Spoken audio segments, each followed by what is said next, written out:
जैसा कि अध्यक्ष जी ने कहा अभी प्रदेश कांग्रेस कमेटी ने तय किया है कि नियमित रूप से और निरंतर इस प्रकार के ट्रेनिंग कैंप्स ब्लॉक स्तर पर, जिला स्तर पर, प्रदेश स्तर पर और साथ में अधिवेशन कांग्रेस का जो बहुत लंबे अरसे बाद होगा, ये एक्टिविटी चलती जाएगी जिससे कि एक तो इंटरेक्शन हो। दूसरा, हम चाहते हैं कि प्रदेश कांग्रेस कमेटी बाकायदा प्रस्ताव पास करे कि कार्यकर्ता की भावना अगर आती है तो आती है प्रदेश कांग्रेस कमेटी पर आती है थ्रू ब्लॉक अध्यक्ष, जिला अध्यक्ष या पीसी डेलीगेट के माध्यम से आती है। वो तमाम प्रदेशवासियों की भावना जो है, कार्यकर्ता की भावना जब आती है थ्रू चैनल से, तो प्रदेश कांग्रेस कमेटी अधिवेशन करती है, उसमें भी सबका मंथन होता है, वहाँ प्रस्ताव पास होते हैं और सरकार के लिए भी आह्वान होता है सरकार को ये काम करना चाहिए, निर्देश भी दिए जाते हैं।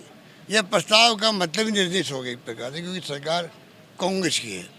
तो फिर सरकार को एक सुविधा रहती है कि कांग्रेस कमेटी में जो प्रस्ताव पास हुए हैं, जन घोषणा पत्र जो हमारा बना हुआ है, उसके आधार पर ये प्रस्ताव भी बनते हैं।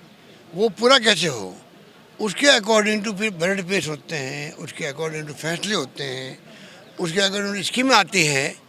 तो एक आम कार्यकर्ता को लगता है गांव के अंदर भी जो प्रस्ताव पास हुआ था और जो हमने भावना पकड़ की थी, उसके अकॉर्डिंग टू फैसले और सरकार के हो रहे हैं। तो फिर कार्यकर्ताओं को एक कॉन्फिडेंस के हाथ में बताना, इम्प्लीमेंट करना में आसानी होती है। फैसले कितने हो जाओ, खाली विज्ञापन में काम नहीं चलता जब तक कि कार्यकर्ता खुद जा कर के उन फैसलों को इम्प्लीमेंट करवाए गाँव के अंदर। अब चिरंजीवी योजना आई है 5 लाख तक का बीमा की। कई गरीब ऐसे भी होते हैं जब तक जहाँ तक उनको जानकारी नहीं मिलती है, एक कार्यकर्ता उनका जाके उनका नाम भी लिखवा देंगे तो 5 लाख तक का बीमा किसे कहते हैं, चाहे प्राइवेट हो या सरकारी अस्पताल हो, उसको कैशलेस बीमा मिल जाता है। मैंने आपको एग्जाम्पल दिया। इसलिए ये तय जो किया प्रदेश कांग्रेस कमेटी के अध्यक्ष ने, मैं इनको साधुवाद देता हूँ और उम्मीद करता हूँ कि जो इनका संकल्प है वो पूरा करने में हम सब इनका सहयोग करेंगे। सर, कोविड को लेकर लगातार केंद्र से मांग, कोविड को तो मैंने आप देखिए जो दबाव हमने बनाया पहले, जब प्रधानमंत्री जी ने देश के अंदर राज्यों में छोड़ दी जिम्मेवारी, आप खुद खरीदो, खुद लगवाओ वैक्सीन 18+, तब भी मैंने विरोध किया था। आखिर में पूरे देश में माहौल बन गया कि वास्तव में ये गलत फैसला है और कई मुल्कों ने मना कर दिया कि भारत सरकार खुद ही हमसे वैक्सीन ले सकती है, हम राज्यों को नहीं देंगे। वही बात रही अभी भी। अब मैं इनको 1.5-2 महीने से कह रहा हूँ कि आप जो है बूस्टर डोज लगाओ। 60+ बीमार जो भी लोग हैं उनके, दुनिया के मुल्कों में बूस्टर डोज लगने लग गई है कई मुल्कों में, आपको मालूम है।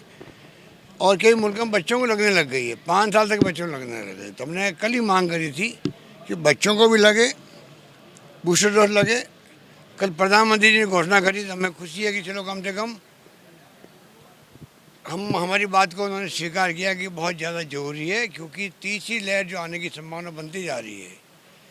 पूरा देश उससे चिंतित भी है, क्योंकि इंग्लैंड में, जर्मनी में, अमेरिका में बहुत हालत ख़राब हो रही है और कई मुल्कों में हो रही है हालत ख़राब। 1-1 लाख लोग प्रतिदिन आ रहे हैं वहाँ पर। अभी मृत्यु दर बहुत कम है, नहीं के बराबर है, पर विशेषज्ञ कह रहे हैं कब ये अपना मिजाज बदल दे, ये ओमिक्रॉन किस प्रकार म्यूटेंट और तरीके से हो जाए कि दूसरी लहर की तरह ऑक्सीजन की दवाइयों की जरूरत पड़ने लगे, पता नहीं लगेगा। तो तैयारी पूरी हम लोगों ने कर रखी राजस्थान के अंदर। आम जनता को घबराने की जरूरत नहीं है, परंतु सतर्क रहने के लिए बार बार मांगा कर रहे हैं कि वैक्सीन लगानी पड़ेगी। आपको लगाना आवश्यक ही नहीं है, अनिवार्य होना चाहिए, क्योंकि एक आदमी खुद संक्रमित होता है, उसको नहीं मालूम पड़ता कि मैं संक्रमित हो गया हूँ। कई बार एसिम्प्टोमेटिक होता है, तो उसके कारण से कई लोगों में फैल जाता वो आगे से आगे।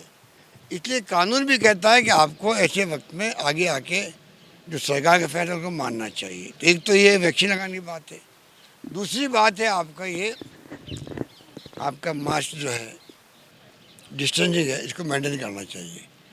आम जनता सहयोग करेगी तो राजस्थान को हम बचा लेंगे, मुझे पूरा विश्वास है। पहले भी सहयोग मिला राजस्थान के लोगों का भी, धर्मगुरुओं का भी, NGO का भी, और पॉलिटिकल पार्टी को हमने सबको साथ देने का प्रयास किया था। तो हमारा काम चला और अच्छा प्रबंधन राजस्थान में हुआ था। कोई भूखा नहीं सोया हमने कहा था। तो वास्तव में आम जनता आगे आई, एनजीओ आगे आए, धर्मगुरु आगे आए, सब लोगों ने मिलकर के, मैं समझता हूँ कि वो स्थिति थी उसमें, सबने इमदाद करी एक दूसरे की और हम अच्छे ढंग से उसको निकल पाए उसमें से। मैं उम्मीद करता हूँ कि इस बार भी कैसी भी स्थिति बनेगी हम मुकाबला करेंगे उसका। उत्तराखंड की घटना का भी आपने जिक्र किया, उत्तराखंड की घटना का किस तरह से असुरक्षा का माहौल आ गया? अब धर्म संसद जो हुई है वहाँ पर, उसने देश को हिला के रख दिया है।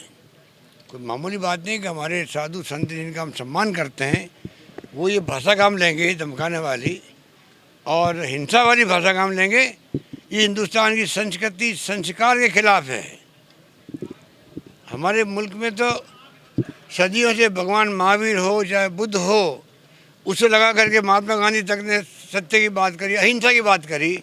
आज पूरे मुल्क में डॉक्टर मनमोहन सिंह जी के वक्त में, सोनिया गांधी जी के वक्त में जो सत्याग्रह का जो संदेश दिया गया गांधी जी का, शताब्दी का, तब प्रस्ताव पास किया विज्ञान भवन के अंदर कि महात्मा गांधी के जन्म दिवस को पूरी दुनिया मनाए अहिंसा दिवस के रूप में। यूएन के अंदर डिस्कशन हो गए, वहाँ पर मिस्टर आनंद शर्मा को भेजा गया इंडिया से, विदेश मंत्री को जाके लॉबिंग करी वहाँ पर। पूरी दुनिया के मुल्कों ने सर्वसम्मति से प्रस्ताव पास किया कि 2 अक्टूबर को हम लोग सब मनाएंगे, अंतर्राष्ट्रीय अहिंसा दिवस मनाएंगे। जिस मुल्क के महात्मा गांधी को लेके अहिंसा दिवस मनाया जा रहा हो दुनिया में, उस मुल्क में हिंसा की बात साधु संत करें, इस समझ के परे है। जितनी निंदा करें वो कम है, क्योंकि अगर जब तक हम सब लोग मिलकर भाईचारे से, प्रेम से, मोहब्बत से नहीं रहेंगे तो देश कैसे एक व अखंड रहेगा। चाहे हिंदू हो, मुस्लिम हो, सिख हो, ईसाई हो, जैन हो, फारसी हो, सबको मिलकर रहना ही पड़ेगा साथ में। ये कांग्रेस का भी सोच रहा हमेशा से ही, संविधान की मूल भावना यही है। उससे हट के आप बात करने की हिम्मत कर रहे हो और कोई कार्रवाई नहीं हो रही है।